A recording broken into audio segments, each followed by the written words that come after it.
In the summer of 1943, beneath the scorching North African sun, a military field hospital buzzed with the controlled chaos of war. Dust particles danced in the harsh light streaming through canvas walls, while the distant rumble of artillery reminded everyone that death lurked just beyond the horizon.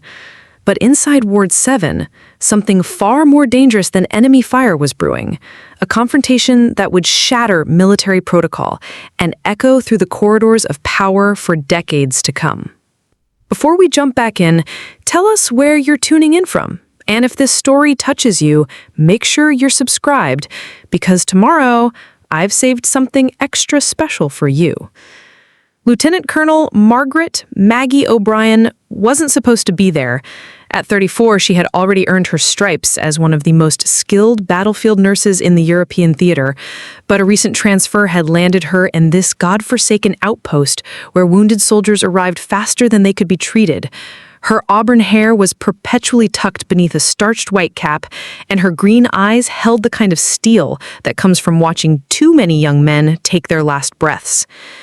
The field hospital was a study in organized pandemonium. Rows of canvas stretchers held soldiers in various states of injury, some moaning softly, others lying in that terrible silence that meant they were either unconscious or had given up hope entirely. The air was thick with the metallic scent of blood, the sharp sting of antiseptic, and something else, the unmistakable smell of fear that seemed to seep from the very walls. Maggie had seen her share of commanding officers during her 8 years of military service. Some were decent men, trying to do an impossible job under unimaginable circumstances. Others were martinets who cared more about regulations than the human cost of war. But Brigadier General Theodore Blackwood was something else entirely, a man who seemed to view the wounded soldiers under his command as nothing more than broken equipment that needed to be either repaired quickly or discarded without sentiment. The general had arrived at the field hospital 3 days earlier with his entourage of junior officers, ostensibly to conduct an inspection of medical facilities, but Maggie had quickly realized that Blackwood's real purpose was far more sinister. He was there to implement new efficiency protocols that would fundamentally change how battlefield medicine was practiced, changes that would save the military money and resources, but would almost certainly cost lives. Blackwood was an imposing figure, standing 6 feet 4 inches tall with shoulders that seemed to fill doorways. His uniform was impeccably pressed despite the desert conditions, and his silver hair was slicked back in a style that reminded everyone of his aristocratic background. He had a habit of looking through people rather than at them, as if most human beings weren't quite worthy of his direct attention. From the moment he'd stepped into Ward 7, Blackwood had made it clear that he viewed the nurses as little more than glorified orderlies. He addressed them by their first names while demanding that they address him with his full title and rank. He questioned their medical decisions publicly, often countermanding their orders in front of patients who desperately needed to maintain faith in their caregivers. Most disturbing of all, he had begun implementing a triage system that prioritized soldiers based not on the severity of their injuries, but on their potential for quick return to combat duty. The breaking point came on a sweltering Tuesday afternoon when Private Tommy Martinez was brought in with severe abdominal wounds. The 19-year-old from El Paso had taken shrapnel from a mortar round, and Maggie immediately recognized that he needed immediate surgery if he had any chance of survival. His blood pressure was dropping rapidly, and his skin had taken on the waxy pallor that experienced medical personnel learned to fear. But according to General Blackwood's new protocols, Private Martinez didn't qualify for immediate surgical intervention. His injuries were deemed non-survivable within acceptable resource parameters, which was military bureaucracy's cold way of saying that saving his life would cost too much time, blood, and surgical supplies. Instead, Martinez was to be given morphine and moved to what the general euphemistically called the comfort ward, essentially a place where soldiers went to die quietly and without fuss. Maggie had followed orders her entire military career. She understood chain of command, respected authority, and had never once questioned a direct order from a superior officer. But as she looked down at Tommy Martinez, barely older than her youngest brother back home in Boston, something inside her rebelled against the mechanical cruelty of bureaucratic decision-making. The young soldier's eyes were wide with pain and fear as he gripped her hand with surprising strength. In Spanish-accented English, he whispered, "Nurse, please don't let me die. I got a girl back home and I promised I'd come back. Please, I ain't ready to go yet." That's when Maggie O'Brien made the decision that would define not only her career, but her entire life. She looked General Blackwood directly in the eye and said, "With all due respect, sir, I'm taking Private Martinez to surgery, now." The confrontation that followed would become the stuff of military legend. General Blackwood's face underwent a transformation that would have been comical under different circumstances. His carefully maintained composure cracked like ice under pressure, revealing something ugly and dangerous beneath the polished exterior. The temperature in Ward 7 seemed to drop several degrees as every person within earshot, patients, orderlies, junior officers, and other nurses, suddenly found themselves witnessing something unprecedented in military medicine. "Excuse me, nurse." Blackwood's voice was barely above a whisper, but it carried the kind of menace that made seasoned soldiers involuntarily step backward. "Did you just countermand a direct order from your commanding officer?" Maggie felt her heart hammering against her ribs, but her voice remained steady. "I'm following my oath as a medical professional, sir. This patient requires immediate surgical intervention, and I intend to provide it." She didn't move from her position beside Tommy Martinez's stretcher, one hand still holding the young soldier's well, while the other checked his pulse. His heartbeat was growing weaker and more erratic by the minute. The general's entourage, 2 colonels, 3 majors, and a handful of junior officers exchanged uncomfortable glances. They had all served under Blackwood long enough to know that he didn't tolerate insubordination from anyone, let alone from a nurse who, in his worldview, was barely above enlisted personnel in the military hierarchy. But they also recognized that they were witnessing something extraordinary, a confrontation between military authority and medical ethics that would force everyone present to choose sides. "Your oath," Blackwood repeated, his voice dripping with contempt, "is to follow orders. You are a lieutenant colonel in the United States Army, and you will conduct yourself accordingly. This patient has been classified as non-viable according to established medical protocols. You will move him to the comfort ward immediately, or I will have you court-martialed for insubordination." Around the ward, other patients had begun to pay attention to the confrontation unfolding near the surgical prep area. Some were too sedated or too injured to fully comprehend what was happening, but others watched with the kind of intense focus that comes from understanding that someone was fighting for their lives, literally. Word was already spreading through whispered conversations that the general was implementing new rules that would determine who lived and who died based on bureaucratic calculations rather than medical need. Maggie could feel the weight of every eye in the room, but her attention remained focused on Tommy Martinez. The young soldier's breathing had become shallow and labored, and she could see the telltale signs of internal bleeding that meant his condition was deteriorating rapidly. Every minute they spent arguing was a minute closer to the point where even immediate surgery wouldn't be enough to save him. "General Blackwood," she said, her voice gaining strength and clarity, "with respect, you are not a medical doctor. You have no training in battlefield surgery, no experience in trauma medicine, and no qualification to make life and death decisions about patient care. This young man can be saved, and I'm going to save him." The silence that followed was so complete that everyone could hear the distant sound of artillery fire from the front lines. General Blackwood's face had progressed from red to purple, and a vein in his forehead was pulsing visibly. Several of the junior officers looked like they wanted to disappear into the canvas walls of the tent. But then something unexpected happened. From across the ward, another voice spoke up. She's right, General. It was Captain James Morrison, a field surgeon who had been operating almost non-stop for the past 72 hours. His surgical scrubs were stained with blood and his hands shook slightly from exhaustion, but his voice was firm. That soldier can be saved. I've seen worse injuries make full recoveries with proper treatment. Before Blackwood could respond, more voices joined in. Sergeant Patricia Williams, a nurse with 15 years of military service, stepped forward. "I've been following Lieutenant Colonel O'Brien's medical judgment for 6 months, sir. She's saved more lives than anyone else in this hospital."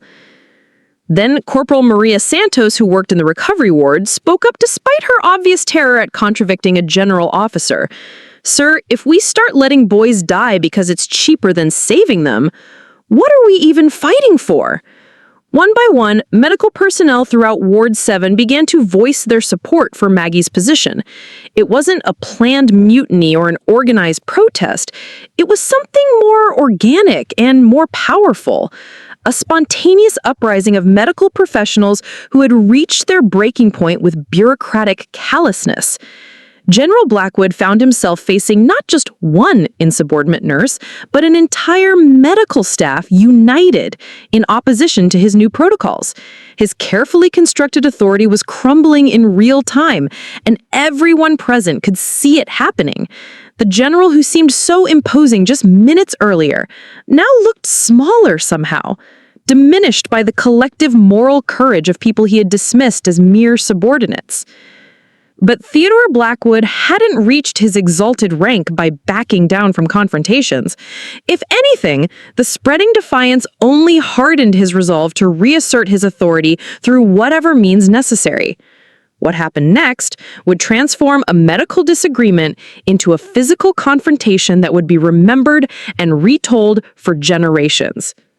"Nurse O'Brien," he said, his voice now carrying the cold precision of absolute authority, "you will step away from that patient immediately. That is a direct order.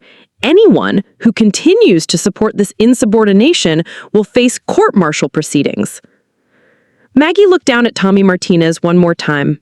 The young soldier's eyes were closing and his grip on her hand was weakening. Time was running out, and she knew that this moment would define not only her career, but her ability to live with herself for the rest of her life. She made her choice. "No," Maggie said simply, but the single word carried the weight of an absolute decision. She began moving Tommy Martinez's stretcher toward the surgical prep area, her movements deliberate and professional despite the chaos erupting around her. "Captain Morrison, I need you to prep for emergency abdominal surgery. Sergeant Williams, get me 2 units of O-negative blood and prepare the anesthesia. We're going to save this boy's life." General Blackwood's face contorted with rage. The careful mask of aristocratic control finally shattered completely, revealing something primitive and vicious underneath. He had built his entire career on the unquestioned authority of rank and title, and now he was being defied by a woman he considered fundamentally inferior. The humiliation was unbearable, made worse by the fact that it was happening in front of witnesses who would undoubtedly spread the story throughout the entire theater of operations. "Security!" he bellowed, his voice cracking with fury. "Arrest this woman immediately!" But the 2 military policemen who had accompanied the general's inspection team remained motionless, their faces masks of professional neutrality. They had been listening to the confrontation with growing unease, and neither was eager to physically restrain a decorated nurse who was trying to save a soldier's life.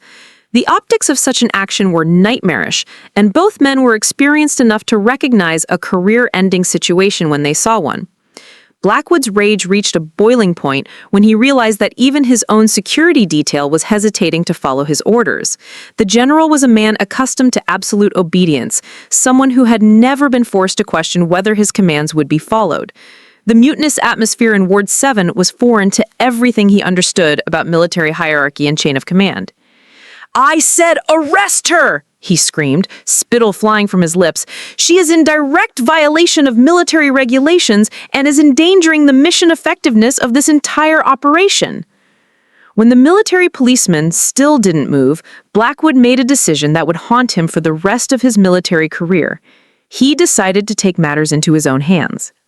The general strode across the ward with long, angry steps, pushing aside orderlies and junior officers who scrambled to get out of his way. His intention was clear to everyone watching. He was going to physically prevent Maggie from taking Tommy Martinez to surgery, even if it meant laying hands on a fellow officer. But Maggie O'Brien had grown up with 5 brothers in South Boston.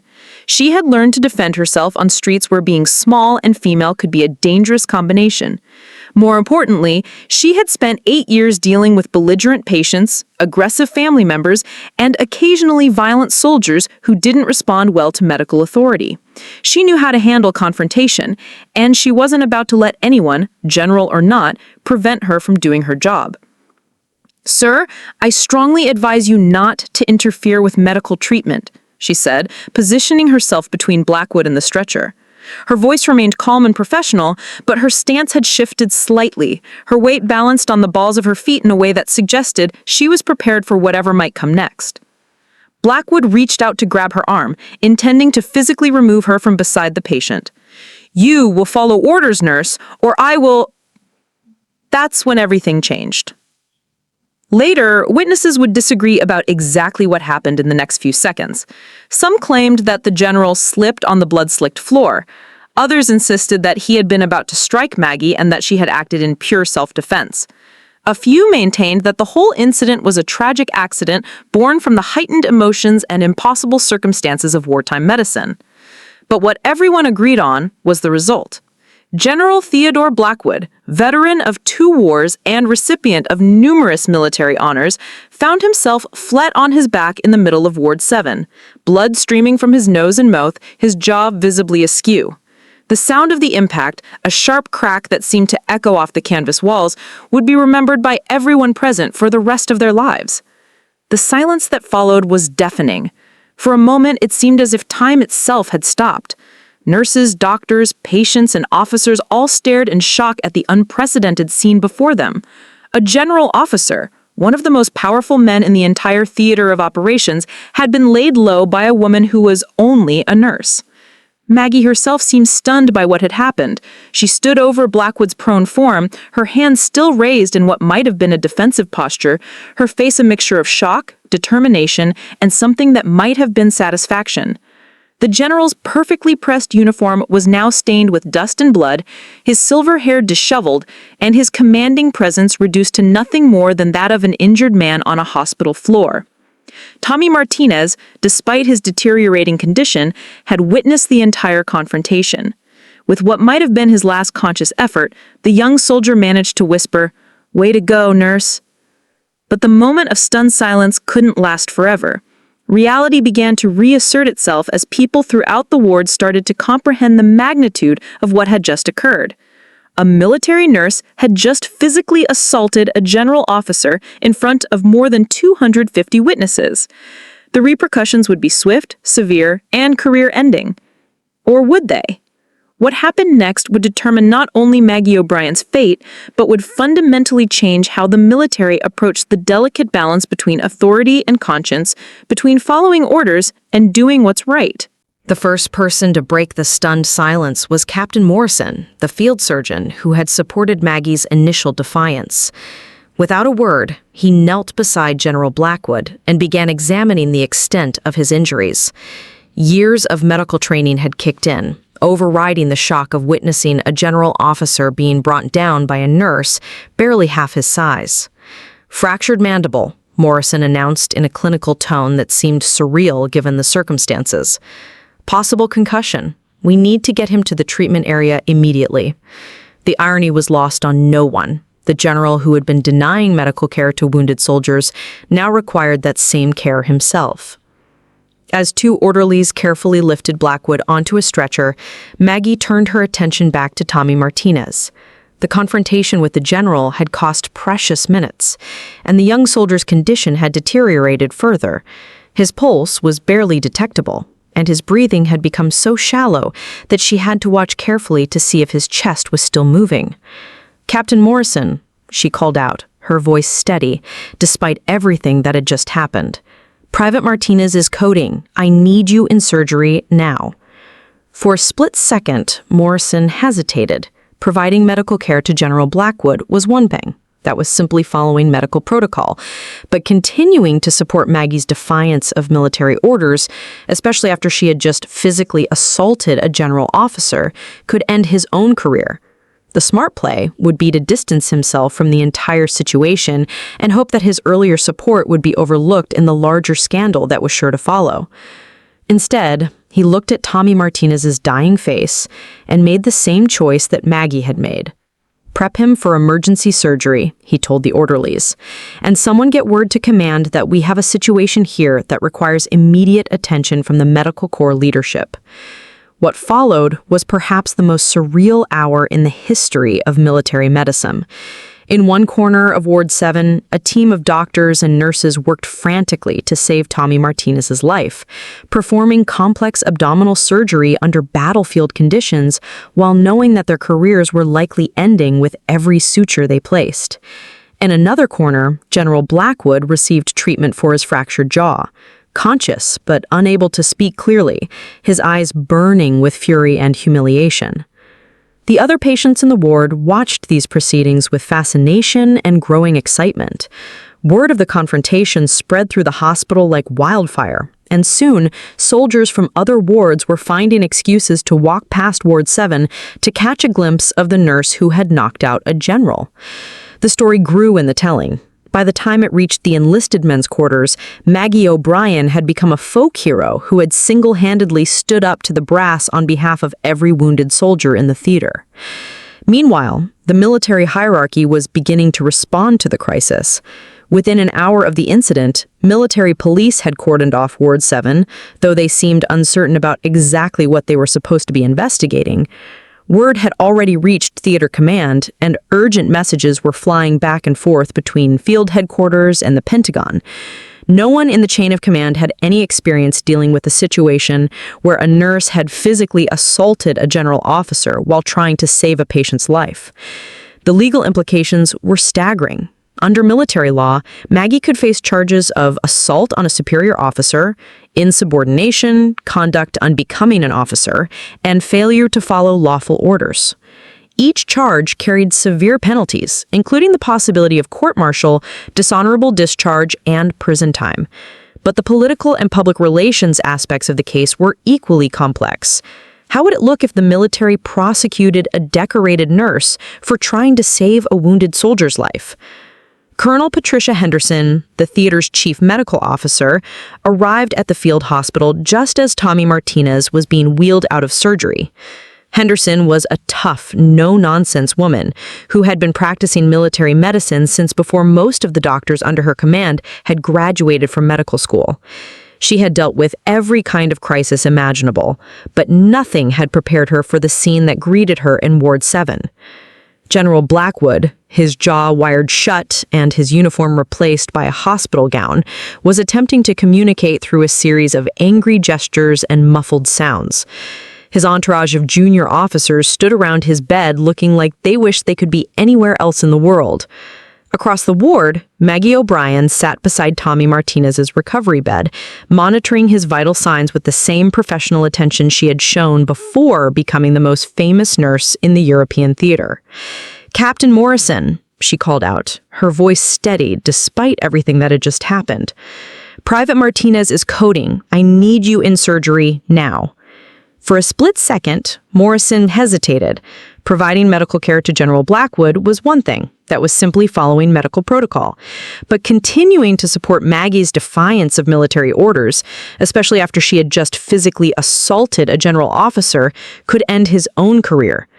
The smart play would be to distance himself from the entire situation and hope that his earlier support would be overlooked in the larger scandal that was sure to follow. Instead, he looked at Tommy Martinez's dying face and made the same choice that Maggie had made.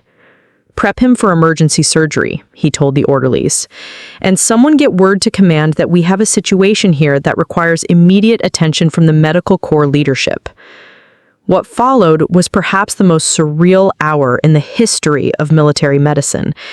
In one corner of Ward 7, a team of doctors and nurses worked frantically to save Tommy Martinez's life, performing complex abdominal surgery under battlefield conditions, while knowing that their careers were likely ending with every suture they placed. In another corner, General Blackwood received treatment for his fractured jaw. Conscious, but unable to speak clearly, his eyes burning with fury and humiliation. The other patients in the ward watched these proceedings with fascination and growing excitement. Word of the confrontation spread through the hospital like wildfire, and soon, soldiers from other wards were finding excuses to walk past Ward 7 to catch a glimpse of the nurse who had knocked out a general. The story grew in the telling. By the time it reached the enlisted men's quarters, Maggie O'Brien had become a folk hero who had single-handedly stood up to the brass on behalf of every wounded soldier in the theater. Meanwhile, the military hierarchy was beginning to respond to the crisis. Within an hour of the incident, military police had cordoned off Ward 7, though they seemed uncertain about exactly what they were supposed to be investigating. Word had already reached theater command, and urgent messages were flying back and forth between field headquarters and the Pentagon. No one in the chain of command had any experience dealing with a situation where a nurse had physically assaulted a general officer while trying to save a patient's life. The legal implications were staggering. Under military law, Maggie could face charges of assault on a superior officer, insubordination, conduct on becoming an officer, and failure to follow lawful orders. Each charge carried severe penalties, including the possibility of court-martial, dishonorable discharge, and prison time. But the political and public relations aspects of the case were equally complex. How would it look if the military prosecuted a decorated nurse for trying to save a wounded soldier's life? Dr. Henderson and Maggie O'Brien walked out of the hospital tent into the bright morning light, aware of the stares that were following them from every direction. Just as then, they were interrupted by the arrival of a convoy of military vehicles. More generals, more colonels, more lawyers, and more politicians were descending on the field hospital. The incident that had started as a medical disagreement was rapidly escalating into a military and political crisis that would reach the highest levels of government. But something else was happening that none of the senior officers anticipated. Support for Maggie O'Brien was building throughout the ranks. Within 24 hours, the field hospital had been transformed into something resembling a three-ring circus. Military investigators, legal officers, and senior medical personnel had descended on the facility like locusts, each with their own agenda and interpretation of the events in Ward 7. The small administrative tent had been converted into an impromptu courtroom where witness after witness was called to give testimony about exactly what they had seen during the confrontation between Nurse O'Brien and General Blackwood. The investigation was being led by Brigadier General Marcus Steinberg, a career lawyer who had spent more time in military courtrooms than on battlefields. Steinberg was known throughout the service as a methodical, fair-minded officer who approached every case with the same careful attention to detail. He had prosecuted deserters, defended officers accused of cowardice, and handled everything from minor infractions to major war crimes. But he had never encountered anything quite like the case of the nurse who had fractured a general's jaw in front of 256 witnesses. The witness testimony painted a complex picture of the events leading up to the confrontation. Medical personnel uniformly described Maggie as a dedicated, competent nurse who had never shown any signs of insubordination or violent behavior. They testified about General Blackwood's new efficiency protocols and their concerns about the impact these policies would have on patient care. Several witnesses broke down in tears as they described watching Maggie fight to save Tommy Martinez's life while being threatened with court-martial.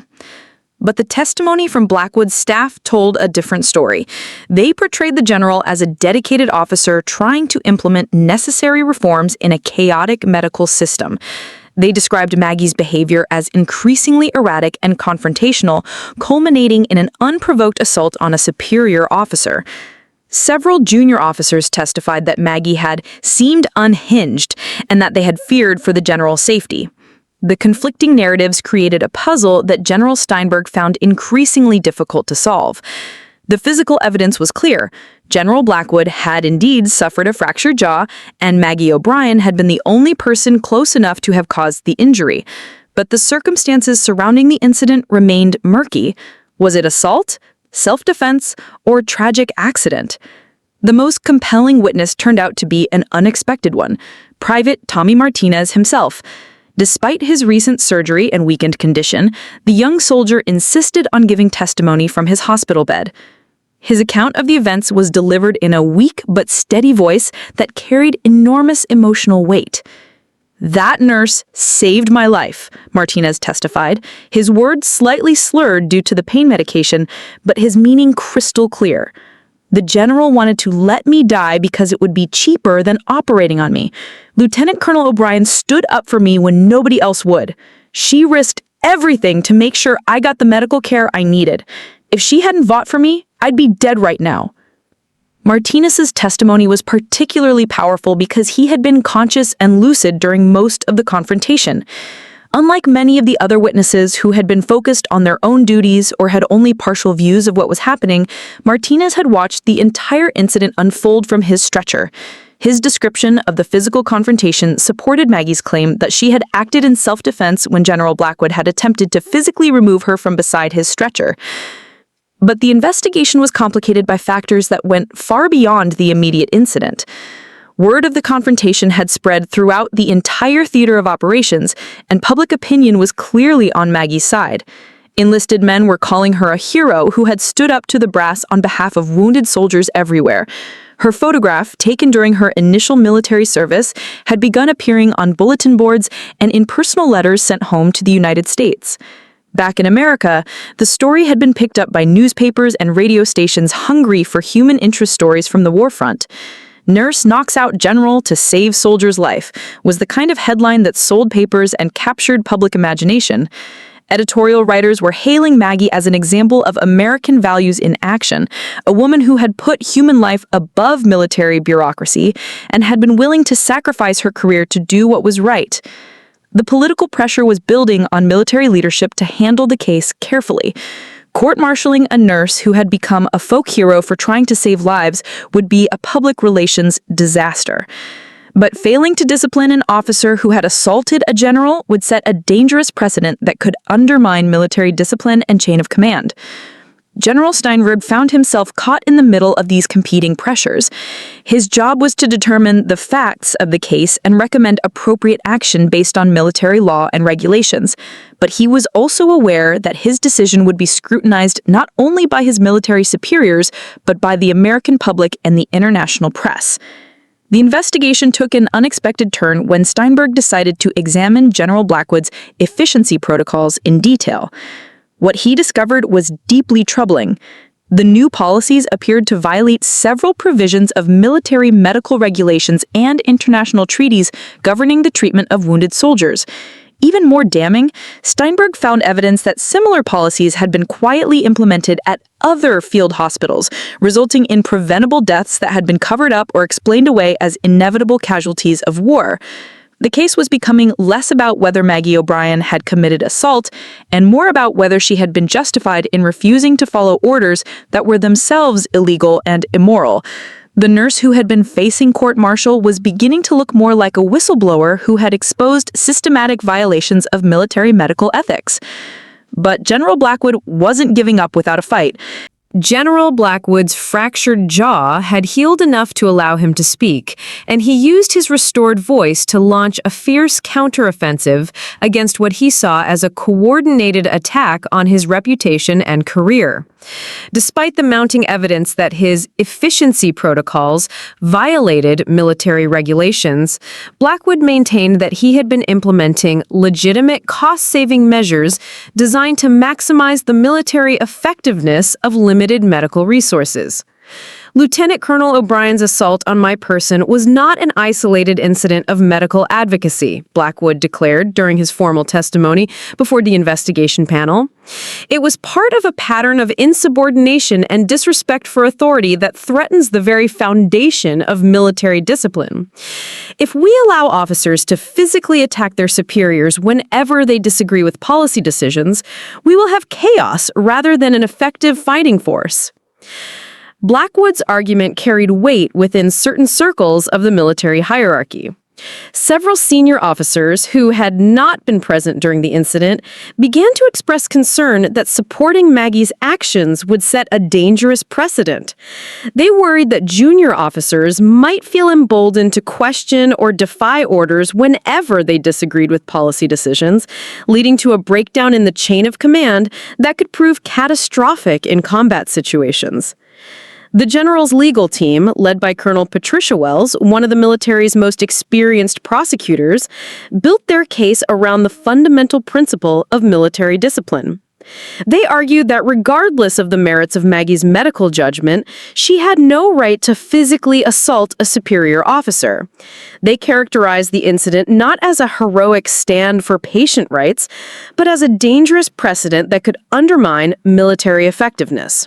The defendant may be a skilled nurse, but she is, first and foremost, a military officer who swore an oath to follow lawful orders and respect the chain of command.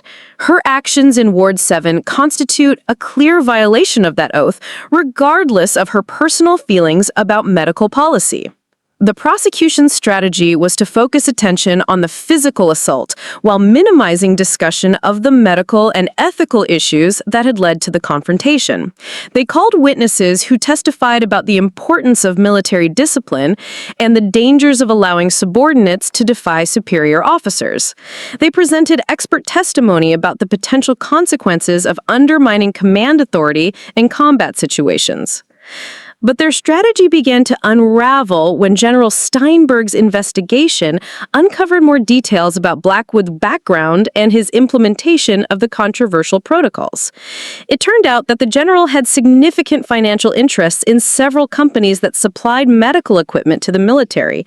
His efficiency protocols happened to require the use of cheaper, less effective supplies manufactured by these companies, potentially saving the military money while generating profits for Blackwood's business associates.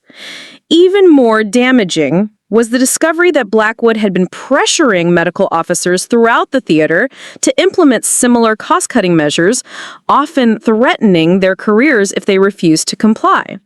Several doctors and nurses came forward with stories of being forced to deny care to wounded soldiers based on economic rather than medical criteria. The picture that emerged was of a systematic effort to prioritize financial considerations over patient welfare. The investigation also revealed that Tommy Martinez was not the only soldier who had nearly died as a result of Blackwood's policies. In at least 3 other documented cases, wounded soldiers had been denied life-saving treatment based on the general's efficiency protocols. 2 of those soldiers had died, and their families had been told that their deaths were unavoidable casualties of war rather than the result of policy decisions. These revelations transformed the public perception of the case. What had initially appeared to be a simple matter of military discipline was now being seen as a case of corruption and callous disregard for human life. Editorial writers who had initially been divided on the issue now began calling for a broader investigation into military medical practices. Veterans organizations, medical professionals, and civil rights groups all began expressing support for Maggie O'Brien.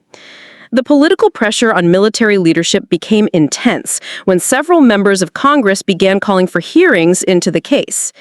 Senator Margaret Hayes, a former military nurse herself, gave a passionate speech on the Senate floor in which she declared, "Lieutenant Colonel O'Brien represents the best of American military values, the courage to stand up for what is right, even when it means personal sacrifice.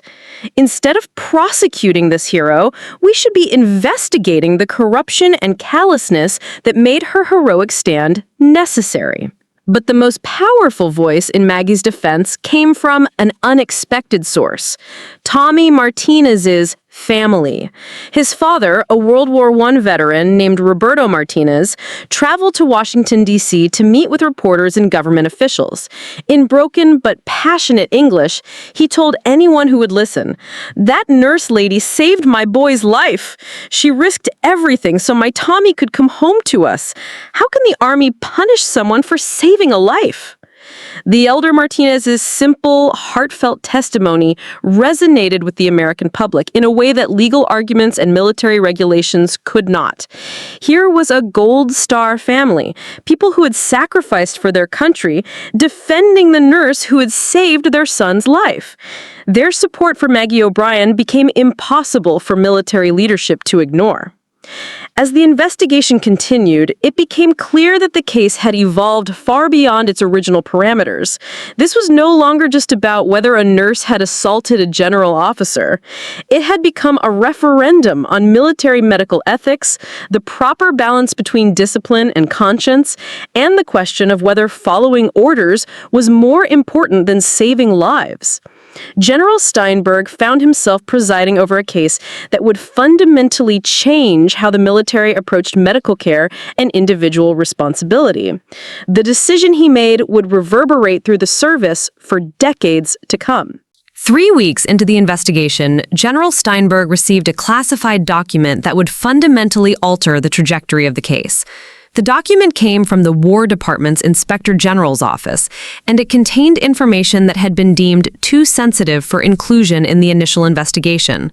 What Steinberg read in that manila folder would not only vindicate Maggie O'Brien, but would expose a web of corruption that reached far higher in the military hierarchy than anyone had imagined. The document revealed that General Blackwood's efficiency protocols were part of a larger scheme involving several senior officers and defense contractors. The scheme was elegantly simple in its corruption.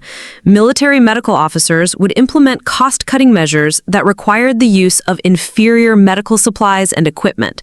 The savings would be split between the military budget and kickbacks to the officers involved, while the defense contractors would receive lucrative contracts for the cheaper supplies. The human cost of the scheme was staggering.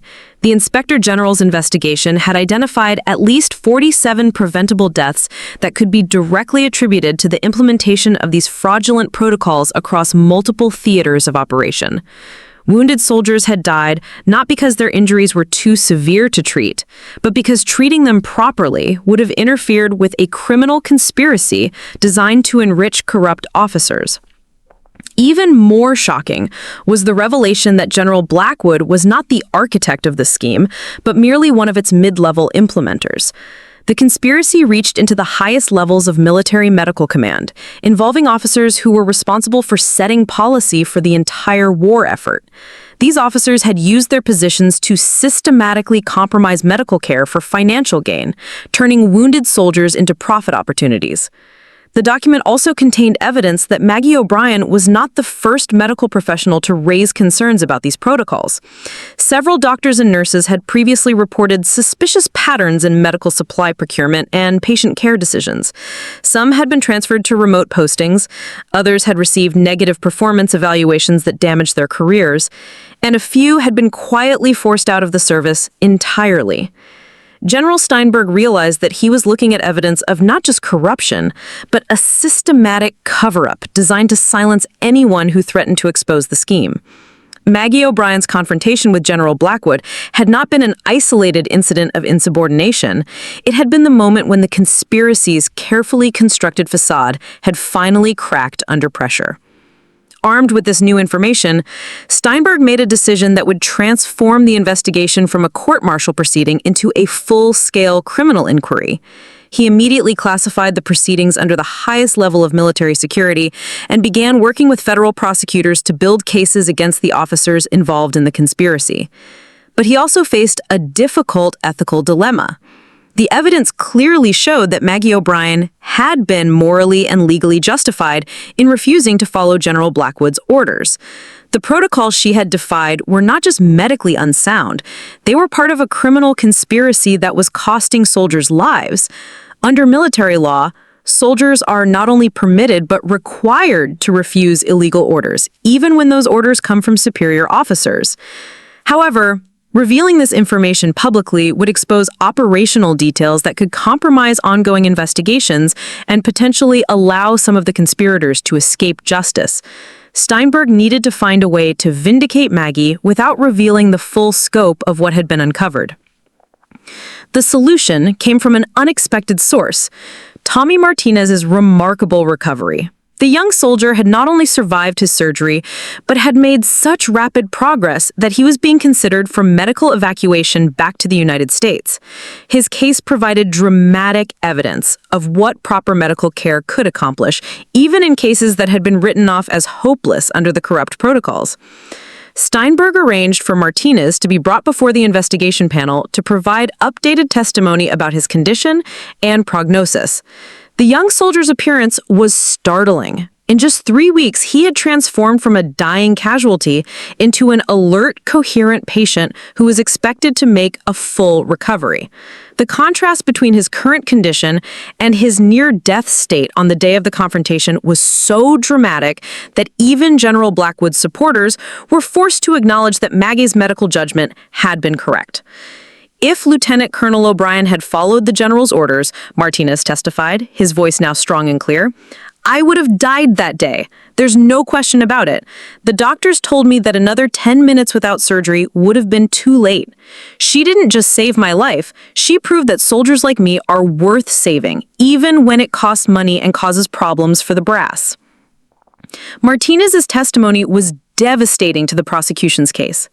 How could they argue that Maggie should be punished for actions that had clearly saved a soldier's life?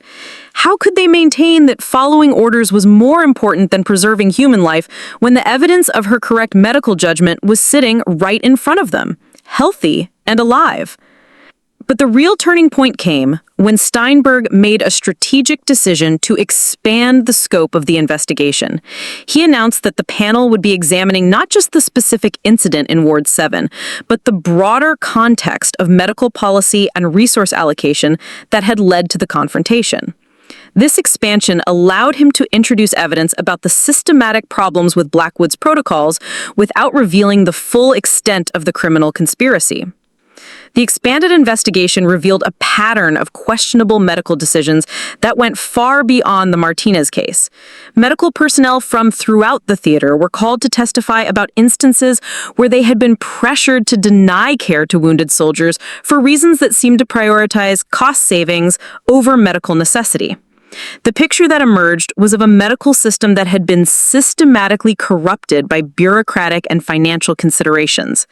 As the investigation continued, public support for Maggie O'Brien continued to grow. Her photograph had become a symbol of moral courage and professional integrity, appearing on magazine covers and in newspapers across America. Veterans groups had organized rallies demanding that she be cleared of all charges and commended for her actions. Even some conservative politicians who had initially supported military discipline were beginning to question whether prosecuting a nurse for saving lives was the right thing to do. The pressure on military leadership was becoming unbearable, but the stakes were too high for a simple resolution. Maggie O'Brien's defense team had initially planned to mount a traditional military defense based on following proper medical protocols and protecting patient welfare. But as more information about the broader conspiracy came to light, her lead counsel, Major David Chen, a brilliant military lawyer with experience in both medical malpractice and criminal defense, realized that they had an opportunity to fundamentally reframe the entire case. Chen's strategy was audacious in its scope and implications.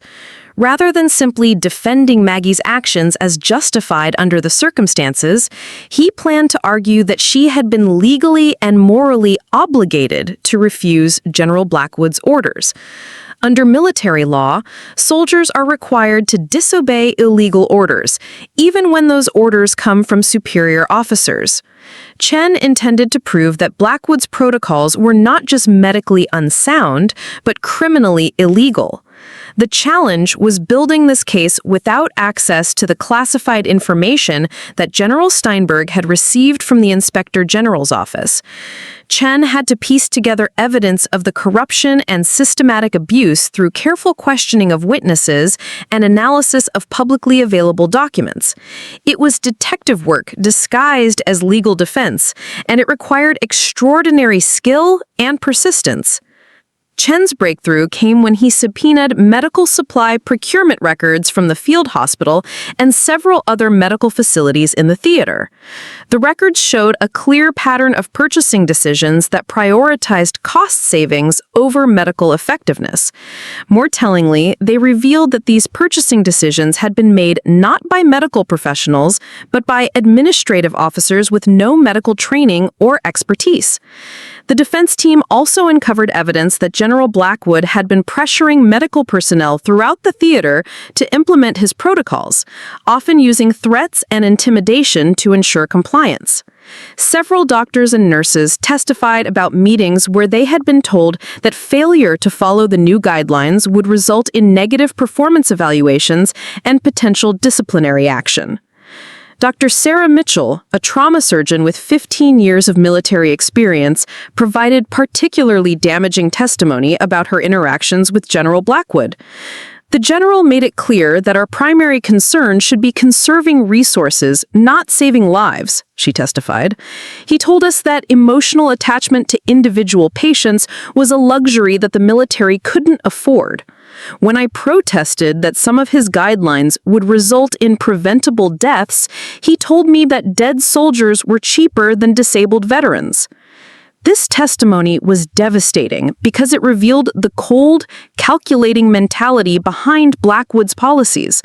The general wasn't just implementing cost-saving measures, he was actively promoting a philosophy that treated wounded soldiers as financial liabilities rather than human beings deserving of medical care.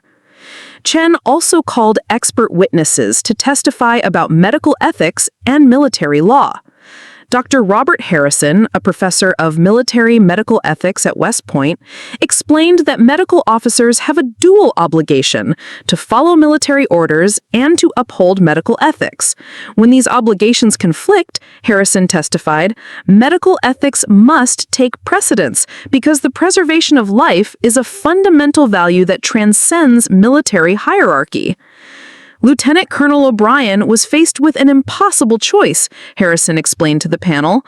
She could either follow orders and allow a patient to die, or she could violate military protocol and save a life. The Hippocratic Oath requires medical professionals to first do no harm.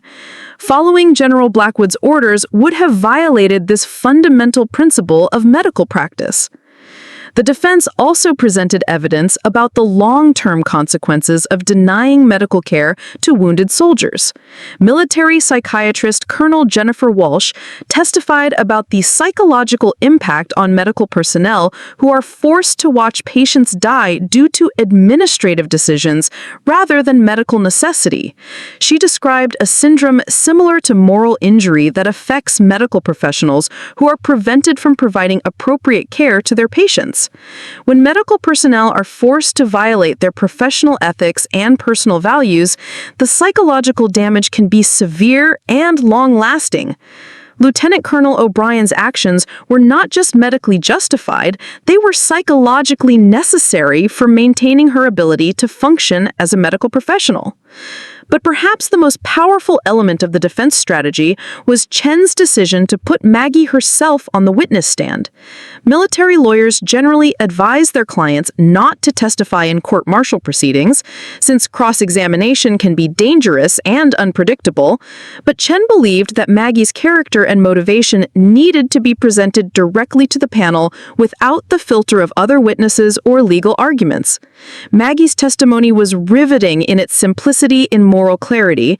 She spoke about her 8 years of military service, her dedication to both military discipline and medical ethics, and the impossible situation she had faced in Ward 7. She described the moment when she realized that following orders would mean watching Tommy Martinez die, and how her medical training and personal values had demanded that she take action. I didn't assault General Blackwood. I defended myself when he attempted to physically prevent me from providing medical care to a dying patient. I would make the same choice again, because my oath as a medical professional requires me to preserve life whenever possible. I've spent my entire career following orders and respecting military hierarchy, but I cannot and will not follow orders that require me to let patients die unnecessarily. Her testimony was particularly effective because it avoided any appearance of insubordination or disrespect for military authority. Maggie presented herself not as a rebellious officer challenging the system, but as a dedicated professional trying to uphold the highest values of both military service and medical practice. The cross-examination by Colonel Wells was brutal and sustained, but Maggie never wavered in her testimony. She acknowledged that she had disobeyed direct orders, but she maintained that those orders were illegal and immoral. She expressed regret about the physical confrontation with General Blackwood, but she refused to apologize for saving Tommy Martinez's life. By the end of her testimony, even some of General Blackwood's supporters were beginning to question whether prosecuting Maggie O'Brien was the right course of action. As the defense presented its case, General Steinberg found himself in an increasingly precarious position. The classified information he had received from the Inspector General's office painted a clear picture of systematic corruption, but revealing that information publicly could compromise ongoing criminal investigations and potentially allow some conspirators to escape justice. He needed to find a way to guide the proceedings toward the truth without exposing sensitive operational details. The solution came when Major Chen's investigation into medical supply procurement records began to uncover the same patterns of corruption that were detailed in the classified documents. Working independently, Chen had identified suspicious purchasing decisions, questionable vendor relationships, and evidence of kickbacks and financial impropriety. His findings weren't as comprehensive as the Inspector General's investigation, but they were sufficient to establish a clear pattern of criminal behavior. When Chen petitioned the court to subpoena General Blackwood's personal financial records, Colonel Wells objected strenuously, arguing that the general's private finances were irrelevant to the question of whether Maggie O'Brien had committed assault. But General Steinberg, knowing what those records would reveal, overruled the objection and ordered the documents to be produced. The financial records were damning. They showed that General Blackwood had received substantial payments from several medical supply companies shortly after implementing protocols that required the use of their products. The payments had been disguised as consulting fees and speaking honoraria, but the timing and amounts made it clear that they were actually kickbacks for steering military contracts to specific vendors. Even more damaging was the discovery of a Swiss bank account that Blackwood had failed to report on his military financial disclosure forms. The account contained deposits that corresponded precisely to the implementation of cost-cutting measures at various medical facilities. The evidence of corruption was so clear and compelling that even Blackwood's own legal team began to distance themselves from their client. The revelation of General Blackwood's financial corruption transformed the entire case. What had initially appeared to be a conflict over medical policy was now clearly revealed as a clash between a corrupt officer trying to protect his criminal scheme and a dedicated nurse trying to provide proper medical care. Maggie's actions were no longer seen as insubordination, but as whistleblowing that had exposed serious criminal behavior. But the scandal continued to grow as the investigation revealed the broader scope of the conspiracy. The financial records led investigators to other officers who had received similar payments from medical supply companies. A network of corruption emerged that involved dozens of officers across multiple theaters of operation, all participating in a scheme that was generating millions of dollars in illegal profits while costing soldiers their lives. The political ramifications were staggering. Several members of Congress demanded immediate hearings into military medical procurement practices. The Secretary of War was forced to order a comprehensive review of all medical supply contracts and personnel policies. Editorial writers across the country called for criminal prosecutions and systemic reforms to prevent similar corruption in the future. Within the military, the scandal created a crisis of confidence that threatened to undermine morale and public trust. Soldiers began to question whether their medical care was being compromised by financial considerations. Families of soldiers who had died in military hospitals demanded investigations into whether their loved ones had been victims of the corruption scheme. General Blackwood's position became increasingly untenable as more evidence of his criminal behavior came to light. His military defenders abandoned him one by one as the scope of his corruption became clear. Several junior officers who had initially supported his testimony now came forward to reveal that they had been pressured to lie or withhold information during the investigation.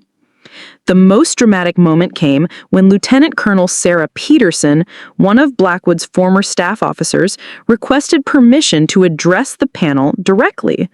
Peterson had been present during several meetings where Blackwood had discussed his schemes with other corrupt officers, and she had recorded detailed notes of these conversations in her personal diary. "I kept these records because I was troubled by what I was hearing," Peterson testified, her voice trembling with emotion.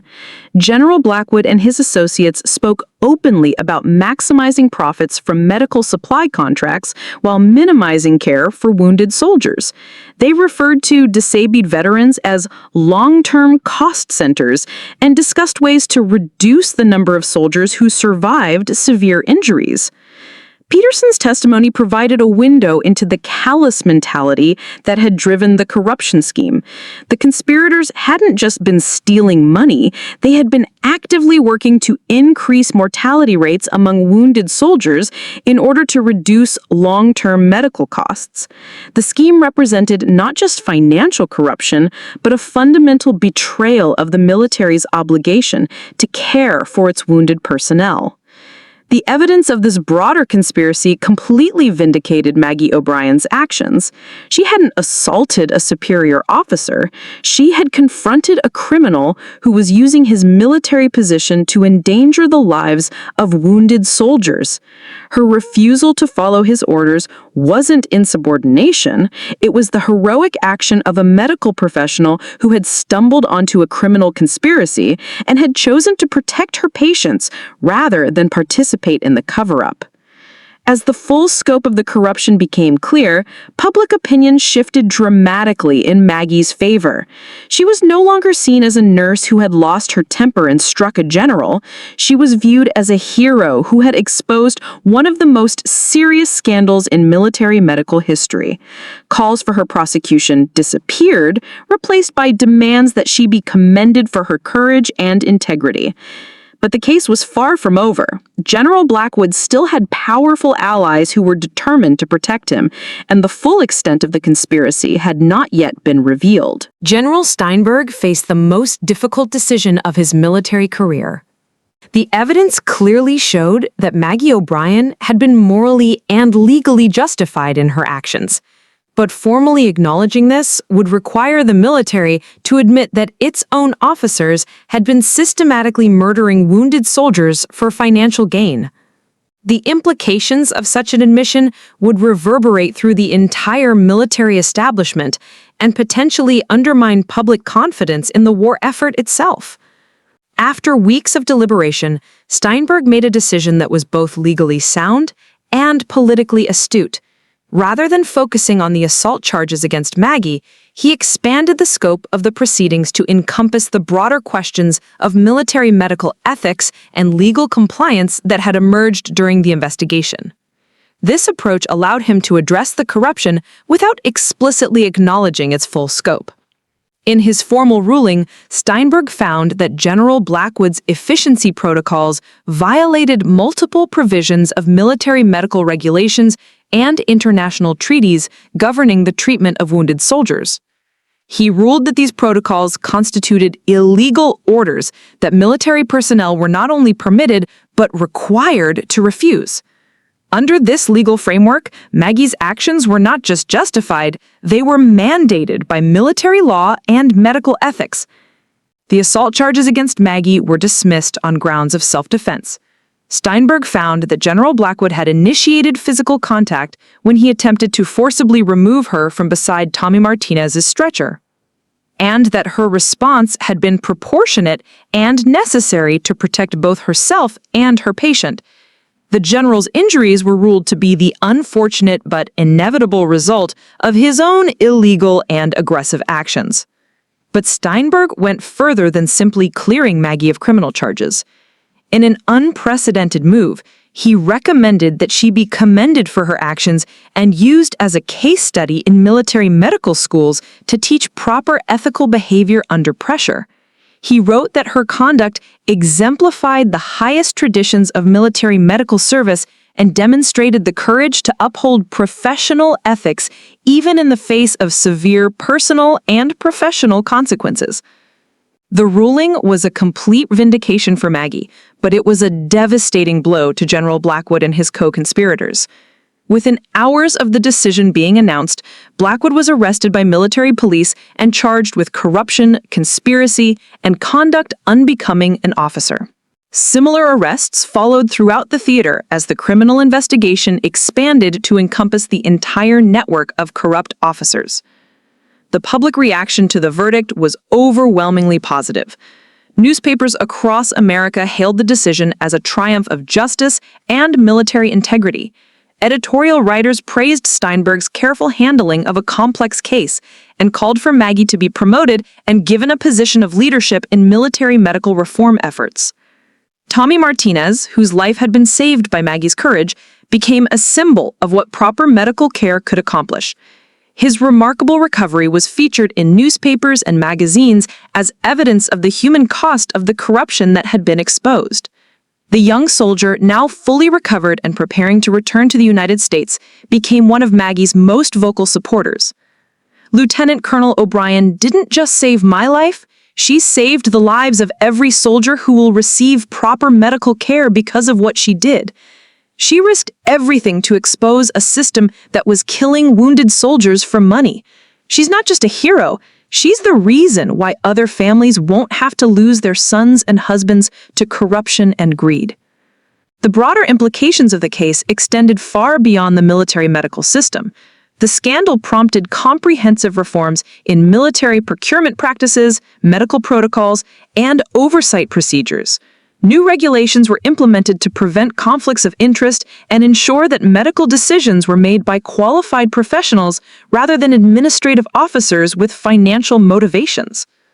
Maggie herself was promoted to full colonel and assigned to a position in the War Department where she could help implement the reforms that her courage had made necessary.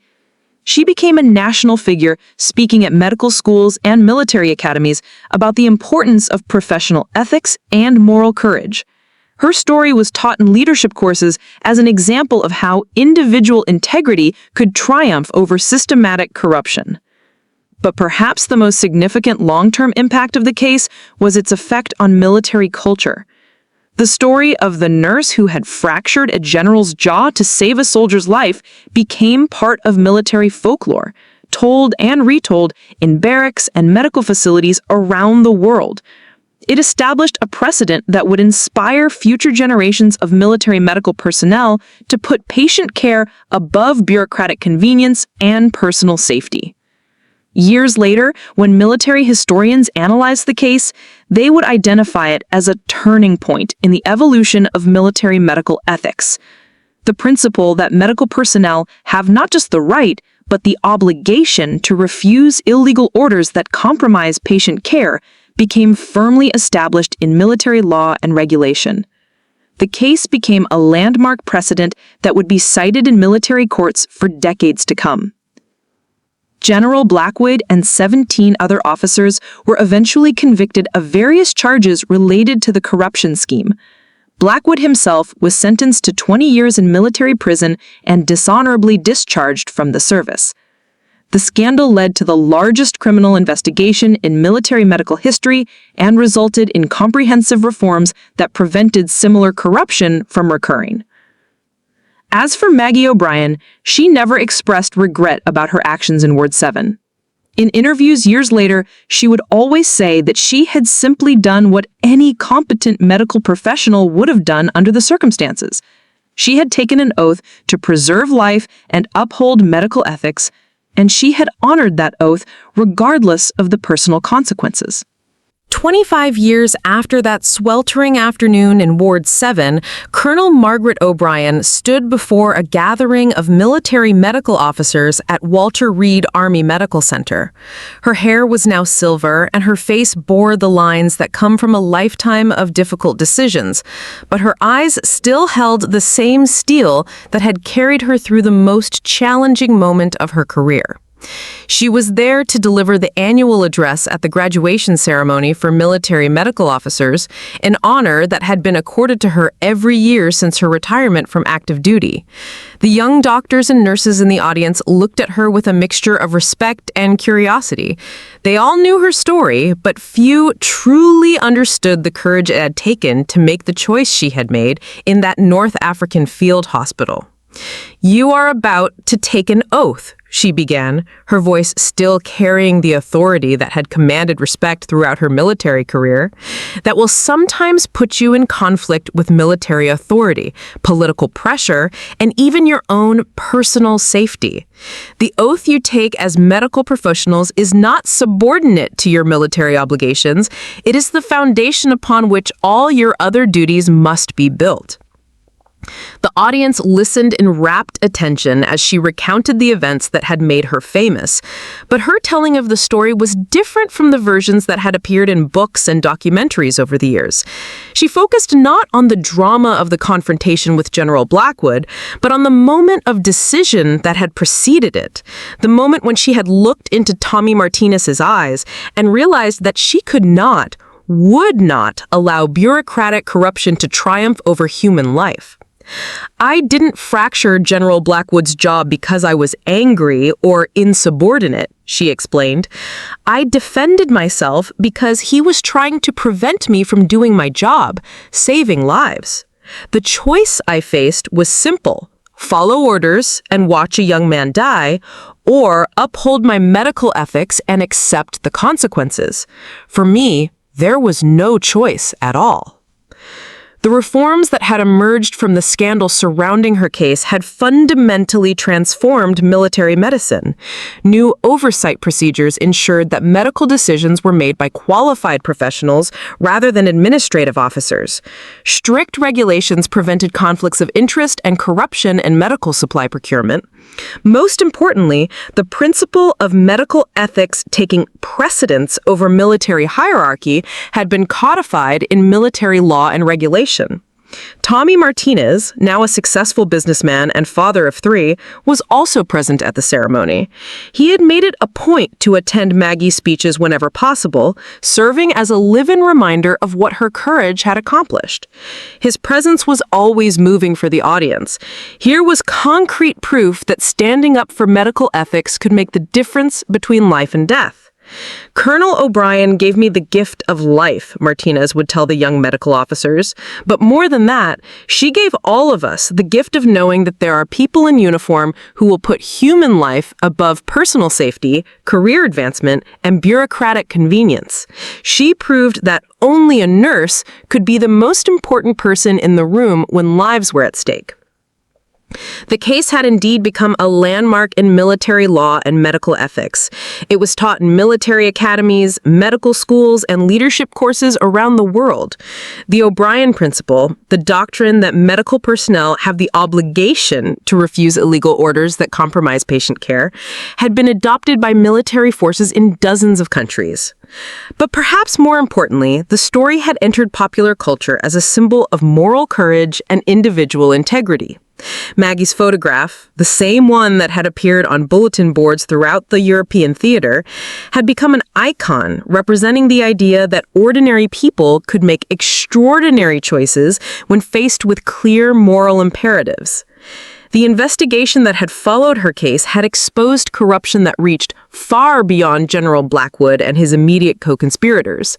Dozens of officers had been prosecuted, hundreds more had been disciplined, and the entire system of military medical procurement had been overhauled.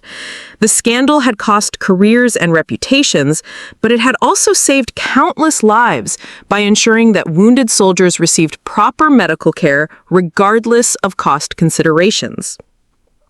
As Maggie concluded her address to the graduating medical officers, she shared a final thought that had sustained her through the difficult years following her confrontation with General Blackwood. You will face moments in your careers when doing the right thing will seem impossible, when the costs of standing up for your principles will appear to outweigh the benefits. In those moments, remember that you didn't become medical professionals to take the easy path. You took an oath to preserve life and relieve suffering, and that oath transcends all other considerations. The young officers rose in sustained applause, understanding that they were in the presence of someone who had not just talked about medical ethics, but had risked everything to uphold them. They were inheriting a profession that had been strengthened and purified by her courage, and they knew that they had a responsibility to maintain the standards she had established. After the ceremony, Maggie was approached by a young lieutenant colonel who reminded her of herself at that age, confident, dedicated, and perhaps a little naive about the complexities of military life. "Ma'am, I hope I would have the courage to do what you did if I ever faced a similar situation," the young officer said. Maggie smiled and placed a hand on the young woman's shoulder. She said, "You will. When the moment comes, you'll discover that you have more courage than you ever imagined. The hard part isn't finding the courage to do the right thing. The hard part is recognizing what the right thing is when everyone around you is telling you it's wrong." As she left Walter Reed that day, Maggie reflected on the strange turns of life had taken since that afternoon in Ward 7. She had become famous for what she still considered simply doing her job, and her moment of defiance had become a symbol of moral courage that would outlive her by generations. But the real measure of her legacy wasn't in the awards she had received or the reforms that had been implemented in her name. It was in the thousands of lives that had been saved because medical professionals now had clear legal and ethical backing to put patient care above administrative convenience. It was in the young officers who would carry her example forward into their own careers, ensuring that the principle of medical ethics over military hierarchy would continue to protect wounded soldiers for generations to come. Tommy Martinez was right when he said that she had proved that only a nurse could be the most important person in the room. But Maggie knew that the real lesson of her story was simpler and more universal. When faced with the choice between doing what's easy and doing what's right, ordinary people can choose to be extraordinary, and sometimes that choice can change the world. Up next, you've got two more standout stories right on your screen. If this one hit the mark, you won't want to pass these up. Just click and check them out. And don't forget to subscribe and turn on the notification bell so you don't miss any upload from us.